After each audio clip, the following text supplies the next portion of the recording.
Slăvit să fie Domnul!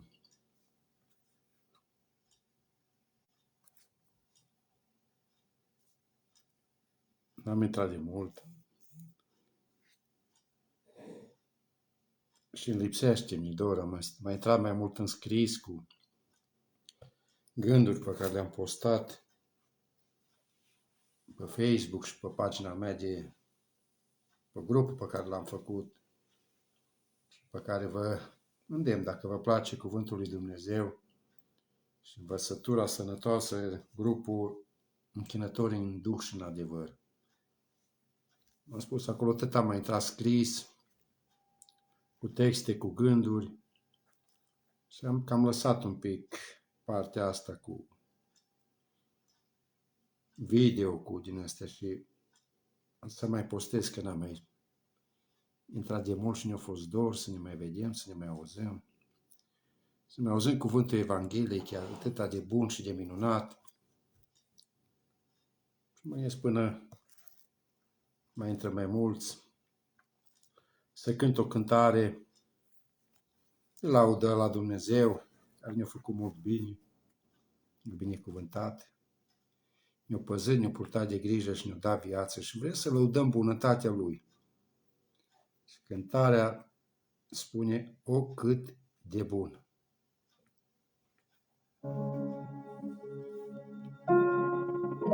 Nu știu cât de bine se aude sau nu cântăm așa de frumos, dar Dumnezeu trebuie slăvit. Slăvit să fie numele Lui și bunătatea Lui.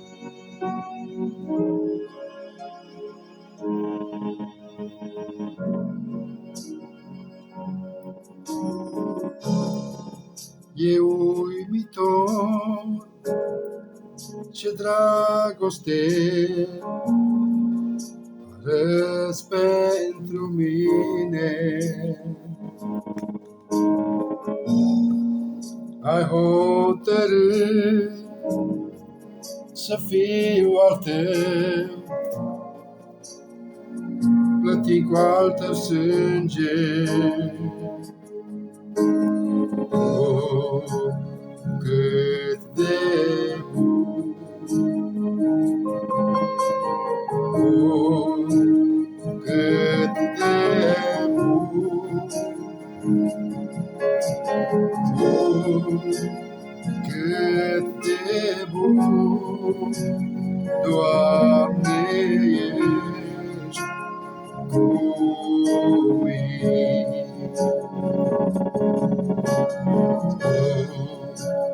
Cât de bun, oh, cât de bun, oh, cât de bun, Doamne, ești cu mine. Privesc, Iisus, la vechiul lemn, ce veacul străbate. Puterea ta și azi o văd, salvând de la moarte. Oh, cât de bun! Oh, cât de bun! Oh, cât de bun! Doamne, ești cu mine. Oh, cât de bun! Oh, cât de bun! Oh, cât de bun! Doamne, ești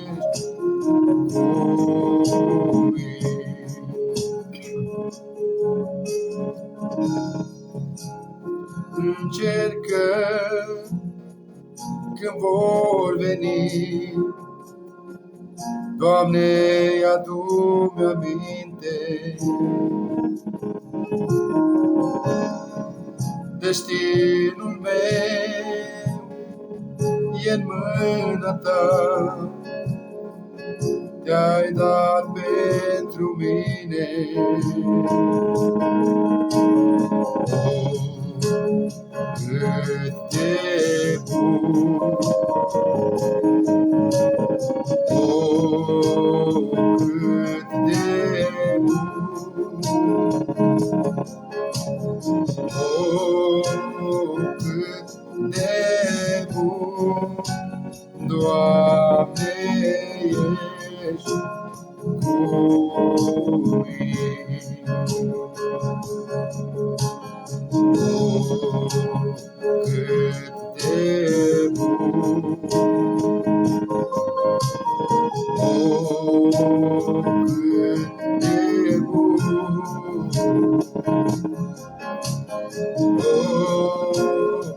cât de bun! Doamne, ești cu mine. Oh, cât de bun! Oh, cât de bun! Oh, cât de bun! Doamne, ești cu mine. Oh, cât de bun! Oh, cât de bun! Oh, cât de bun! Doamne, ești cu mine. Slăvit să fie Domnul și bunătatea Lui cea mare. Acum abia am venit de la biserică, ne-am bucurat. Am luat cina cu Domnul, împreună cu frații. Am simțit prezența lui Dumnezeu. Și eu aș vrea ca bucuria asta să nu se termine, să continue și în seara asta și mâine și toată viața noastră, la fiecare care avem nevoie de Dumnezeu. Vrem să simțim prezența lui Dumnezeu în viața noastră, dragostea Lui, purtarea Lui de grijă. Poate avem nevoie de un cuvânt din partea lui Dumnezeu în seara aceasta, cuvânt care să vină să întâmpine unele nevoi care sunt în poporul lui Dumnezeu. Dumnezeu știe și are un cuvânt pentru fiecare, are o nădejde, are un viitor. Dacă lăsăm ca El este acela care ne vorbește, care să ne călăuzească, nu știu cum se aude de bine, numai un simplu telefon, nu am o aparatură specială. Vreau să împărtășim niște momente împreună din cuvântul lui Dumnezeu. Am un cuvânt aici, în seara aceasta, un psalm. Psalmii sunt ca niște fântâni adânci în care omul însetat poate să găsească apa aceea a cuvântului care stâmpără orice sete, care dă călăuzire atunci când e singur și crezi că nu mai ai soluții, nu mai ai la cine apela. Că sunt în viața ta unele probleme, unele legături. Așa e viața asta, are atâtea încurcături. Și de multe ori aș vrea și eu de multe ori să mă dau bătut. S-a întâmplat în viața mea atâtea întâmplări și încercări grele. Am fost de multe ori, am simțit că sunt singur, n-am la cine să cer sprijin și ajutor. Dar slăvit să fie Domnul, că pe El te poți bizui în orice ceas și în orice vreme. La fel cum spune tot în psalm, în orice vreme lauda Lui să fie în gura ta. În orice ceas și în orice vreme lauda să fie în gura mea. În orice ceas și în orice vreme să nu ne lăsăm din mâna Lui. Nimeni și nimic să nu ne despartă de bunătatea și de harul Lui. Cuvânt din partea lui Dumnezeu din Psalmul 16, și am să-i dau citire, un psalm, o cântare a lui David, care spune: Păzește-mă, Dumnezeule, căci în Tine mă încred. Eu zic Domnului, Tu ești Domnul meu. Tu ești singura mea fericire. Sfinții care sunt în țară, oamenii evlavioși, sunt toată plăcerea mea. Idolii se mulțesc.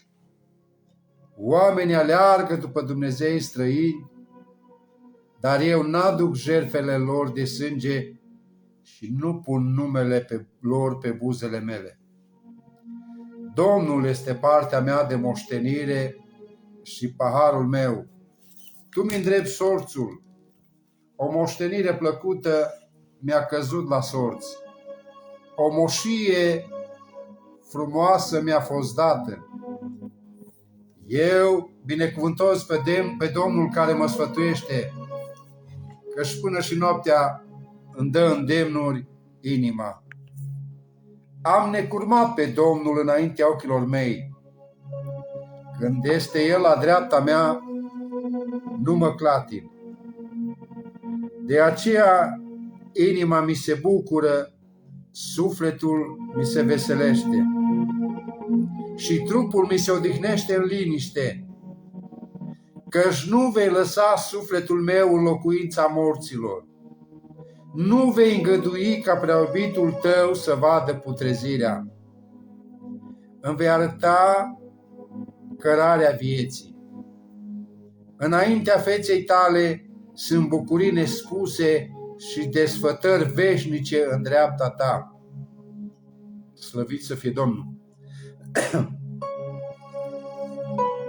Vă binecuvântez în numele Domnului pe toți cei care veți asculta acest mesaj astăzi sau mâine sau în orice altă zi când vă va pune Domnul pe inimă să-L ascultați. Cuvintele Domnului sunt dulci ca mierea, sunt ca un izvor care stâmpără setea. Și trebuie să venim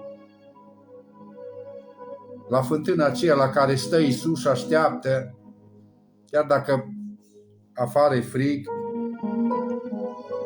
chiar dacă în inimile noastre poate e frig, poate e noapte, dar Iisus Hristos stă la fântână și vrea să scoată apă, să ne dea să bem, să ne stâmpărăm dorul din inimă. Fiecare ce avem, lupta noastră, lupta te istovește, te face să cazi de oboseală. Duhul Sfânt al lui Dumnezeu e acela care te întărește. Zic ca Dumnezeu să ne binecuvânteze. Slăvit să fie numele Lui. Vorbea aici psalmistul David, un psalm dintr-o perioadă în care el avea o luptă de dus, era zbuciumat, viața lui era în pericol. Și David era urmărit, fugea, nu era acasă la el, era prin pustie. Și psalmul acesta a fost scris într-o perioadă ca aceasta. Era în pericol și Dumnezeu așa a lucrat cu David și a dat vrăjmașul lui exact în mâna lui și ar fi putut să-l răsplătească răul cu rău. David era într-o peșteră, ascuns. La intrare stătea împăratul Saul și l-a cuprins somnul și-a lăsat sulița nesupravegheată și David se poate apropia și cu o singură lovitură ar fi putut să lovească de moarte pe Saul. Dar el spune: e unsul Domnului să nu te atingi. Cu alte cuvinte, să nu judecăm pe nimeni înainte de vreme. Dumnezeu este Cel care judecă, Dumnezeu este Cel care are dreptul de a se răzbuna pe oameni. Noi trebuie să ne iertăm unii pe alții, să ne rugăm, să mijlocim, că Dumnezeu vrea să dea iertare, vrea să dea pocăință, vrea să se îndure de noi. E un psalm care împreună cu încă 5 psalmii 5, 6 și 50, în versiunea literală Cornilescu, este numit acolo în original un psalm mictam. Mictam înseamnă a grava, a săpa în piatră.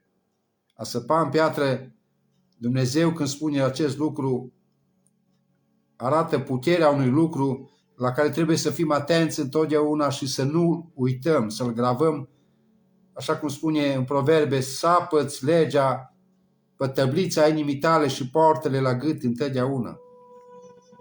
Mai înseamnă un lucru mictam acesta.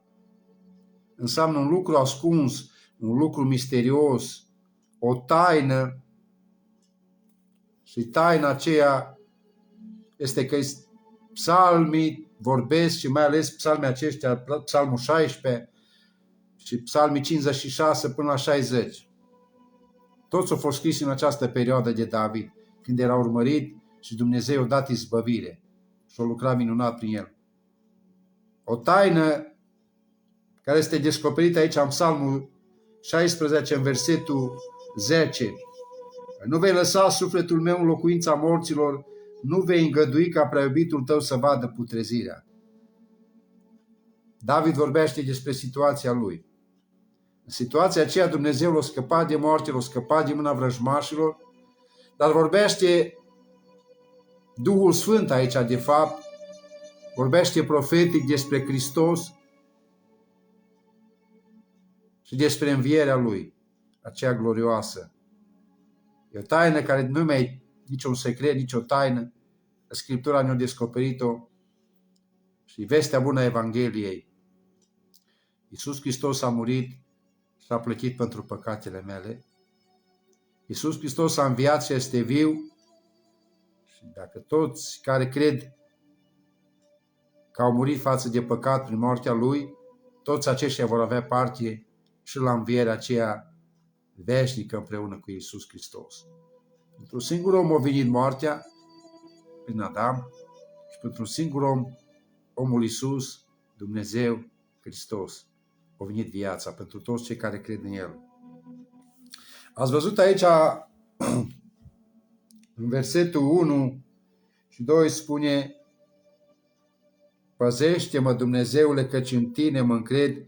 Eu zic Domnului, Tu ești Domnul meu, Tu ești singura mea fericire. În două versete se arată aici despre omul cu frică de Dumnezeu, care trăiește întotdeauna în prezența Domnului. Spune aici versetul: păzește-mă, Dumnezeule. Aici în original este trecut numele Elohim. Elohim, cum am spune noi pe românește, spune dumnezeire, sau spunem noi evanghelicii Sfânta Treime. Nu numai noi evanghelici, toți creștinii care spun că sunt creștini cred în Dumnezeu Tatăl, Fiul și Duhul Sfânt. Aici este arată în versetul 1 prima dată dumnezeirea. Dumnezeu Creatorul, Dumnezeu care a creat cerurile și pământul și în ocrotirea Lui, în paza Lui suntem noi acum aici. Și întotdeauna când cerem protecția Lui, așa cum spune versetul 1. Apoi spune aici, eu zic Domnului. Domnul de care vorbește aici este Domnul acela care s-a prezentat la Moise acolo în pustie, într-un rug aprins și a spus, eu sunt cel ce sunt. Adică Jehova, Dumnezeul legământului, Dumnezeu care odată ce a semnat un contract cu tine, El și-l duce până la capăt. De aceea, oameni buni, frați și surori, dacă Dumnezeu e credincios și își duce legământul până la capăt, să cerem de la Dumnezeu legământului putere să ne ducem și noi legământul până la capăt. Să trăim în lumina aceasta. Și aici, după ce spune, păzește-mă Dumnezeule și în tine mă încred, eu zic Domnului, urmează o altă denumire a lui Dumnezeu, tu ești Domnul meu. În original se spune Adonai, Domnul meu, stăpânul meu. Acui, dacă spune lui Dumnezeu stăpân, atunci ne recunoaștem că El e stăpân și noi suntem robii Lui.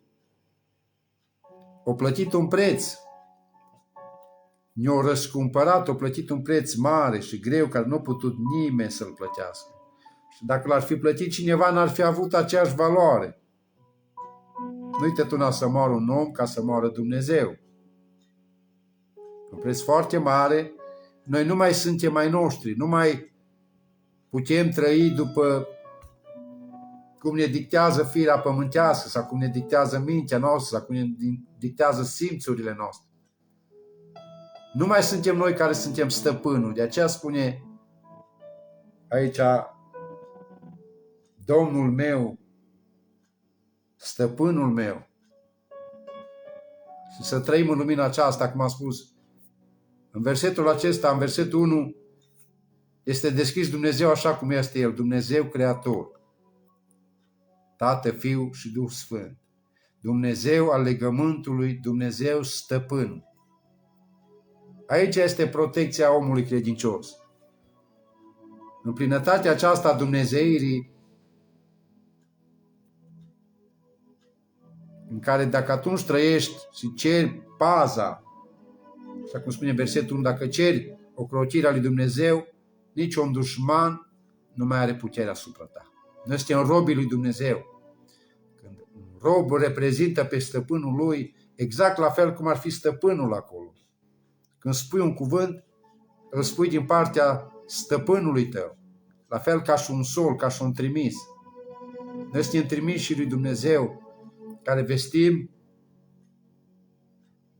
ocrotirea Tatălui Ceresc pentru toți cei care au nevoie. Spune David aici, tu ești singura mea fericire. Dacă citiți totdeauna când citesc Scripturile, îmi caut mai multe traduceri, mai multe versiuni. Și în versiunea literală, care e mai corectă, în versiunea literală Cornilescu, acolo spune cuvântul lui Dumnezeu, Doamne, Tu nu ai nevoie de bunătatea mea. Undeva într-o țară trăia o femeie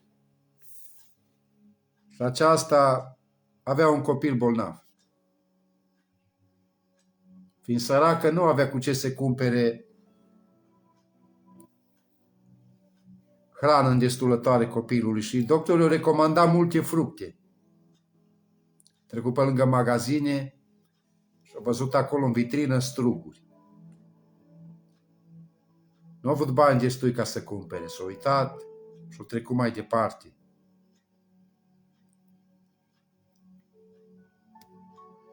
Și a ajuns, s-a trecut pe lângă un palat împărătesc. Și acolo a văzut o vie încărcată cu struguri mari, cu ciorchini de struguri. S-a uitat și ea nu a observat că, la fel cum pândea acolo printre prin gard, fata împăratului se uita și ea pe stradă să vadă ce se întâmplă și a văzut pe femeia aceasta. A fost un pic intrigată, nu știu ce se întâmplă și a chemat-o. Și femeia s-a dus și a spus, uite ce și ce, am vrut să cumpăr niște fructe la copilul meu care e bolnav, n-am bani destui. Și atunci fata împăratului nu zice nimic, ia un ciorchine de struguri care e mai mare și îl dă femeii. Femeia se caută și încearcă cumva să răsplătească bunătatea aceasta. Dar fata împăratului spune, tatăl meu e un împărat foarte bogat, are de toate din belșug și tu nu ai cu ce să-i răsplătești bunătatea lui. Ține-ți banii tăi, că ce ți-am dat în dar. E o poveste, nu știu dacă e adevărată sau nu e poveste. Dar seamănă cu adevărul Scripturii, cu mântuirea lui Iisus Hristos, Fiul Marelui Împărat Dumnezeu, care o dat El, s-a dat El pe sine însuși și noi nu avem cu ce să plătim bunătatea Lui, așa cum spune aici în versetul 2. Tu nu ai nevoie de bunătatea noastră, nu avem cu ce să te răsplătim, cu alte cuvinte. Tu ești singurul care ești bun, tu ești singurul care ești Dumnezeu. Nu este niciun alt bine dincolo de tine. O altă ilustrație, în Imperiul Roman, un om bogat avea un copil. Copiii de oameni bogați de obicei sunt răsfățați, n-ascultă, îs risipitori și ce s-a gândit omul? Dacă îi lasă averea, tot averea mă risipește și rămâne sărac. Ce să fac? El a avut în casă un rob foarte bun, foarte credincios și i-a lăsat lui averea cu totul. Și la băiat nu i-a lăsat nimic. Dar au lăsat undeva în testament o portiță, o ieșire, ceva, o soluție. Atunci când se va pune în aplicare testamentul, ca băiatul lui să poată să aibă dreptul să ceară un singur lucru. Tatăl moare, averea rămâne robului stăpânului, toți banii, toate pământurile, toată averea. Băiatul rămâne pe drumuri și își aduce aminte de ceea ce tatăl a lăsat acolo în testament. Să ceară un singur lucru. Să fățișează înainte la judecători, la cei care luau deciziile astea. Ce vrei să-ți dăm? Ce să mi-l dați pe robul acela. Și l-a dat pe rob cu toată averea și atunci, fiind robul al lui, și averea a rămas lui. E o poveste, da? E ceea ce trebuie să facem noi. Trăim în lumea asta și atâtea pofte, și atâtea plăceri, și atâtea bogății trecătoare și credem că sunt noastre. Dar vine ziua când trebuie să le lăsăm tăte. Rămân tăte, palate rămân bani, rămâne aurul, rămâne argintul, diamantele rămân, care are. Și ce să luăm de aici când plecăm? Cu ce un singur lucru să cerem de la Tatăl? Oare ce am putea să cerem? Cuvântul lui Dumnezeu spune despre Iisus Hristos, cine este ca robul meu? Un rob care a ascultat până la capăt și a plinit tot cuvântul. Ascultați povestioara aceea și să facem și noi cum a făcut tânărul acela. Să-l cerem să fie al nostru, robul acela. Să cerem să fie al nostru Iisus Hristos. Să luăm pe El, că dacă luăm pe El, luăm și ceea ce reprezintă El. Viață veșnică, bucurii veșnice, bogății veșnice. acces în casa Tatălui, de unde nu te mai scoate nimeni afară. Dar trebuie să-L iei pe El. Să nu te lași amăgit de strălucirea lumii acestea. Să fii atent ceea ce ceri. Cere-L pe El în viața ta și vei moșteni împărăția. Vei moșteni veșnicia. Să trăim sub protecția și sub paza lui Dumnezeu. Să mai trăim, cum spune aici în versetul 3, Sfinții care sunt în țară, oameni evlavioși, sunt toată plăcerea mea. Dacă merg pe un drum, spune, cu cine merg cu alasami. Spune în ce prieteni ai, ca pe spui-o cine ești și tu. Spune, prietenia cu lumea este vrăjmășie cu Dumnezeu. Și atotdeauna să căutăm părtășie cu oameni care caută fața lui Dumnezeu, oameni evlavioși, adică oameni care se tem de Domnul. Oameni care se bucură în cuvântul lui Dumnezeu și să ne punem toată plăcerea. La fel cum a făcut și David. David totdeauna a căutat părtășie cu oameni care arătau dragoste. Aduceți aminte de Ionatan, fiul lui Saul. Totdeauna acest Ionatan, cât a putut, l-a înconjurat cu dragoste pe David, i-a dat sfaturi bune, cât a putut l-a păzit. Dar în ultimă instanță să nu uitați că singurul prieten credincios care rămâne până la urmă este Iisus Hristos.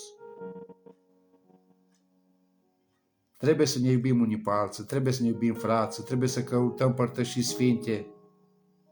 Pentru că asta e o dovadă că ești un credincios, asta e o dovadă că ești un om născut din nou.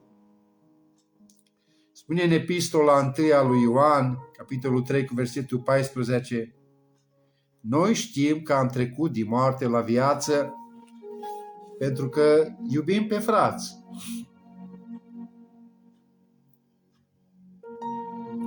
Prietenii ne alegem, spune cineva. Dar frații ți-i dă Domnul. Poate unii mai înțelept, poate unii nu e așa înțelept, poate unii mai așa cum suntem. Avem defecte, avem căderi, avem poate mai să avem încăpățânările noastre fiecare. Dar suntem frați și trebuie să ne acoperim unul pe altul. Trebuie să ne sprijinim unul pe altul și trebuie să ne iubim. Așa cum ne spune cuvântul lui Dumnezeu. Să căutăm părtășie. Să stăm aproape unii de alții. Pentru că vedem cum spune în versetul 4, idolii se mulțesc. Oamenii aleargă după Dumnezei străini. Dar eu nu aduc jertfele lor de sânge și nu pun numele lor pe buzele mele. Mai este oare idolatrie în lumea de astăzi? Atunci era o idolatrie de asta prezentă la fiecare colț de stradă. Câtea temple păgâni erau acolo și în vremea aceea, în vremea lui David, aduce aminte de cuvântul lui Dumnezeu de Dagon, Dumnezeu filistenilor, jumătate om, jumătate pește. Moabiții aveau pe Chemoș, idolul sângeros. Totdeauna poporul Dumnezeu, Israel, avea perioade în care era credincios Domnului și avea perioade în care avea căderi, în care era credincios și idolilor acestora. Și totdeauna Dumnezeu vinea cu nuiaua, vinea cu asupritori asupra lor, ca să-și vină în fire. Oare astăzi mai sunt idoli? Mai sunt lucruri care atunci când este adunare te îndepărtează de casa lui Dumnezeu. Când ai putea să stai aproape în mijlocire, să stai în rugăciune, este ceva care îți distrage atenția. o plăcere din lumea asta, eu știu, un gând, nu idol din că acum idolii s-au ascuns. Nu mai au forme din astea de aur, de argint, nu mai au forme de astea cum aveau atunci, că cunoștința au crescut. Dar s-au făcut așa mai nevăzuți idolii aceștia.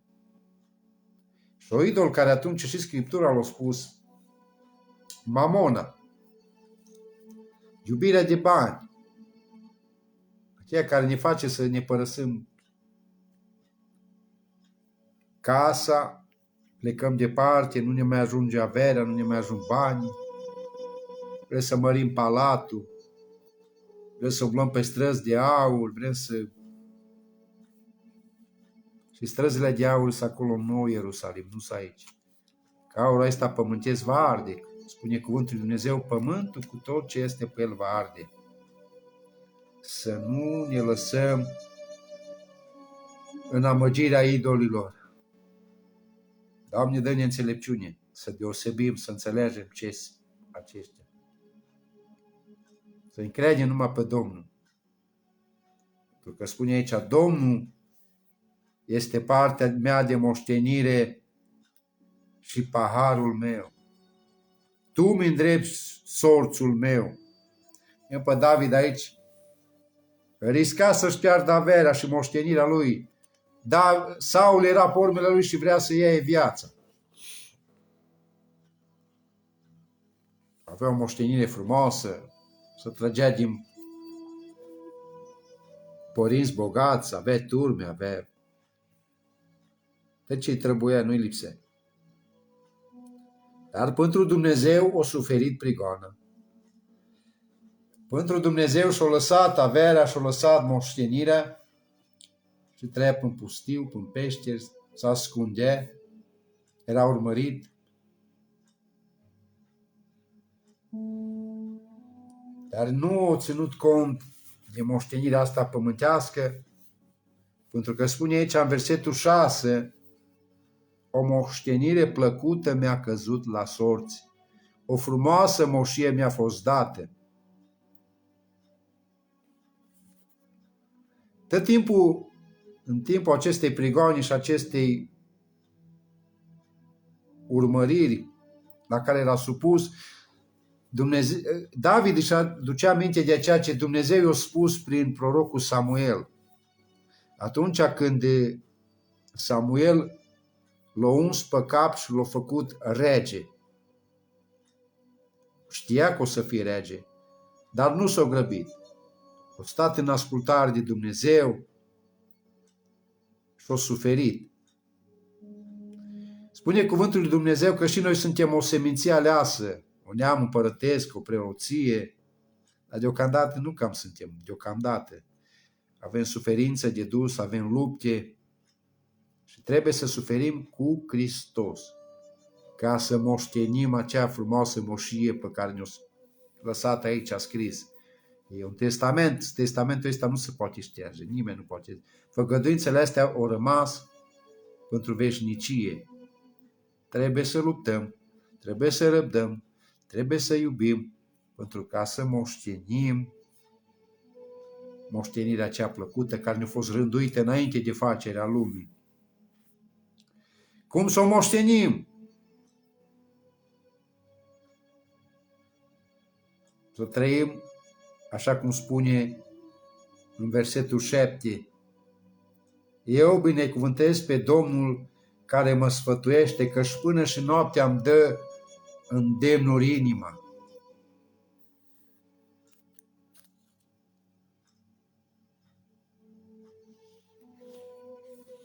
Cuvântul lui Dumnezeu e minunat.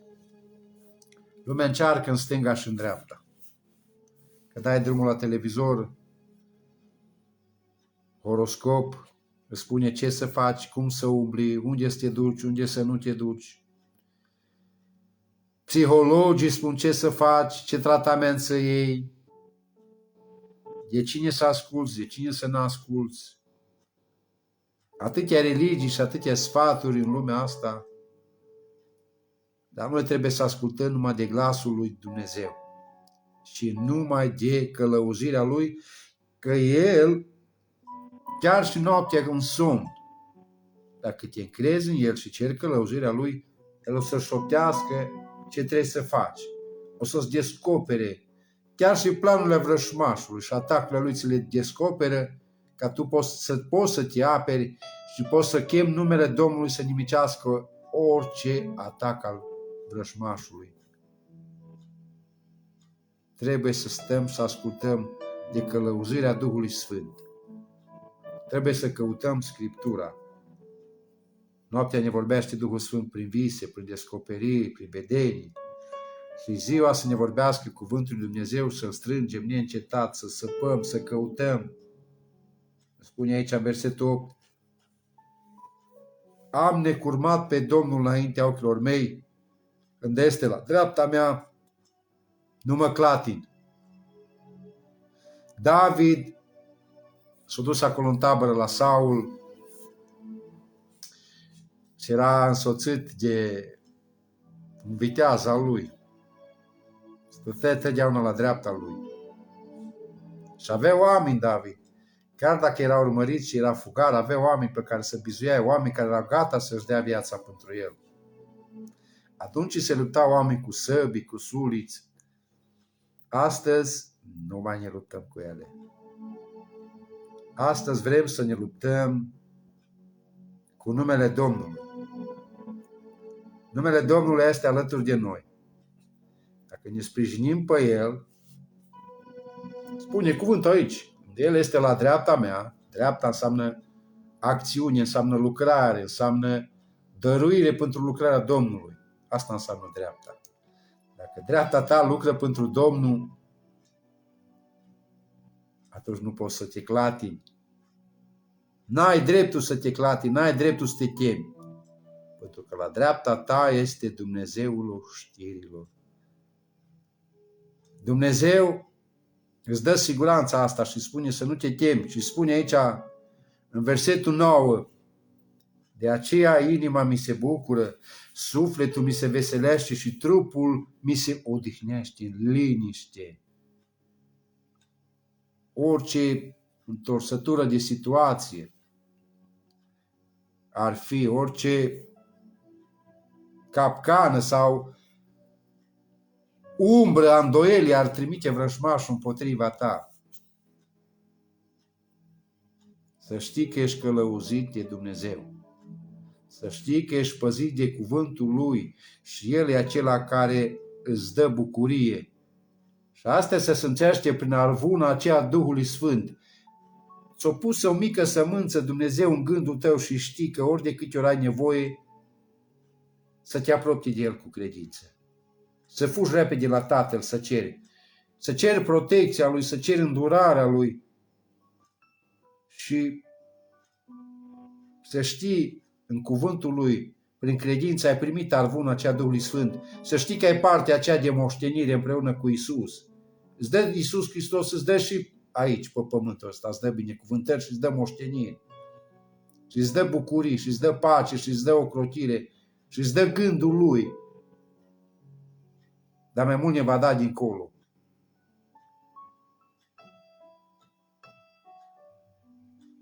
Avem o nădejde. Și avem un viitor.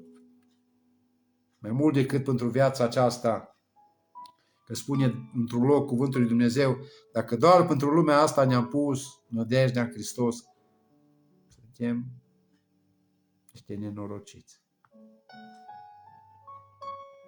Mai mult decât lumea asta, ne-am pus nădejdea în Hristos pentru viața viitoare. Spune aici, și asta a fost taina aceea care ne-a descoperit-o prin profeție Duhului Dumnezeu în versetul 10. Căci nu vei lăsa sufletul meu în locuința morților, nu vei îngădui ca prea iubitul tău să vadă putrezirea. David spunea că trupul îi se odihnește în liniște pentru că anticipa ceva, avea o siguranță și asta era siguranța învierii. Atunci, în timpurile acelea, nu aveau o lumină deosebită, nu aveau niște descoperiri până la venirea Domnului Iisus Hristos și până la învierea Lui, ei știau că vor merge acolo în locuința morților, dar știa ceva, avea o bănuială, că moartea nu are ultimul cuvânt. Locuința morților nu poate să biruie sufletul omului. De ce? Pentru că Iisus Hristos e Domnul. Pentru Iisus Hristos este Domnul vieții, nu este un Domnul oarecare. Singurul care este sursă de viață, singurul care este Duh de viață, este Iisus Hristos. Și El este viu în vecii vecilor, slăvit să fie numele Lui. Și El este aici și ne spune, la fel cum a spus și lui David, de multe ori ne-a scăpat Dumnezeu, de multe ori a fost și va fi în continuare cu noi atâta vreme cât îl vom cere pe El. Și noi îl cerem și astăzi cu credință, pentru că avem nevoie de El întotdeauna. Are făgăduință și pentru noi pe acest pământ. El vrea să lucrăm pentru El, vrea să-L lăudăm, vrea să-L vestim.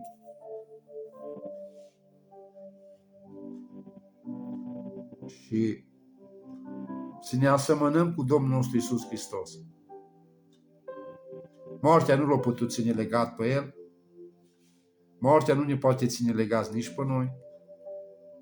Pentru că cheile locuinței morților, cheile vieții sunt la Iisus Hristos Biruitorul.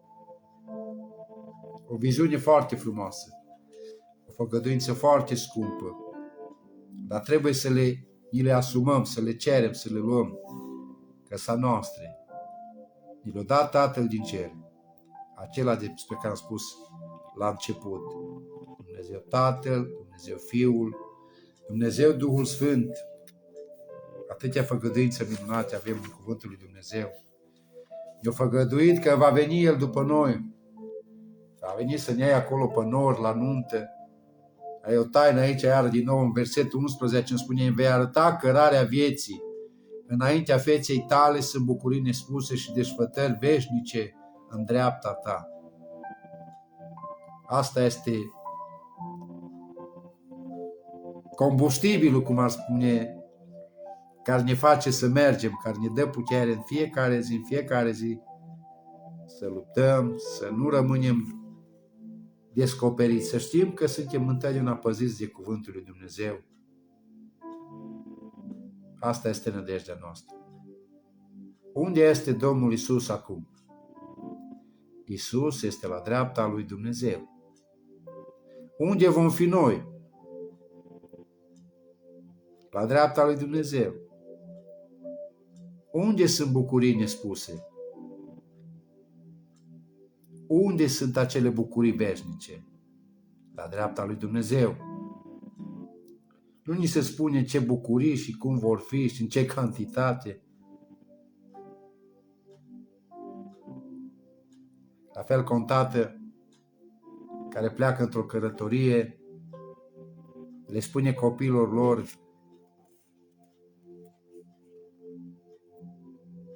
așteptați până voi veni și vă voi aduce cadouri, vă voi aduce daruri. Nu știm mărimea acestor daruri.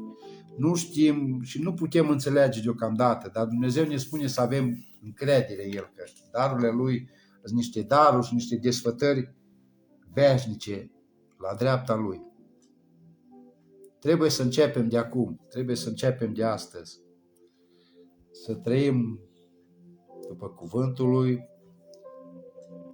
să trăim sub autoritatea Lui, să trăim sub protecția Lui, să trăim în bucurie de la Duhul Sfânt, să cerem călăuzirea Lui, că El ne-o dă. Credeți în El, cereți-L pe El să vă vorbească. Poate mai bine vă va vorbi Duhul Sfânt decât am vorbit eu. Lăsați-vă ușa inimii deschisă și Dumnezeu o să aibă un cuvânt pentru fiecare dintre voi. Dumnezeu să se atingă de cei care au nevoie de El. Poate ai o durere în suflet, poate ai o boală în trup, poate te simți părăsit, poate n-ai la cine să apelezi. Nu apela la oameni. Nu spune nădejdea în oameni. Nu că n-am vrea să te ajutăm. Am face tot ce putem să facem din punct de vedere omenesc. Oamenii sunt oameni. Dar cel care are adevărata putere este Duhul lui Dumnezeu. Este Iisus Hristos Domnul. Nu i-a fost greu să se atingă de leproși, nu i-a fost greu să se atingă de orbi, nu i-a fost greu să se atingă de îndrăciți, de oameni stăpâniți de duhuri rele. Noi suntem oameni, nu avem putere. Avem dragoste, avem de multe ori râvnă, dar puterea la Dumnezeu. Dacă îmi spune ceva,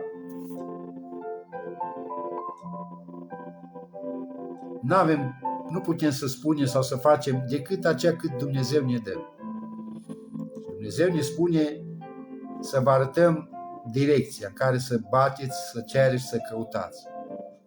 Încredințați-vă în soarta în mâna Domnului și El va lucra. La El e vindecare. El e același Dumnezeu care a fost și ieri și astăzi. Dumnezeu minunilor. Noi credem că Dumnezeu face și astăzi minuni. Credem că Iisus Hristos este aici prezent. Ne rugăm Lui ca El să lucreze, să vă dea vindecare la cei care sunteți bolnavi, la cei care sunteți întristați, la cei care sunteți părăsiți, la cei care aveți poveri. Dați-le la Iisus că El le poartă. Bolile și suferințele și poverile voastre. Încredeți-vă în Iisus că El vă va arăta cărarea vieții. Oamenii vă mai îndreaptă, vă mai arată. Dar singurul care ține cărarea dreaptă și poate este Iisus Hristos Domnul. N-avem cu ce ne lăuda, decât cu numele Lui cel atotputernic. Dumnezeu să vă binecuvânteze cu viață veșnică, cu sănătate și cu bucurie de la Dumnezeu Tatăl nostru, de la Iisus Hristos și de la Duhul Sfânt. Amin.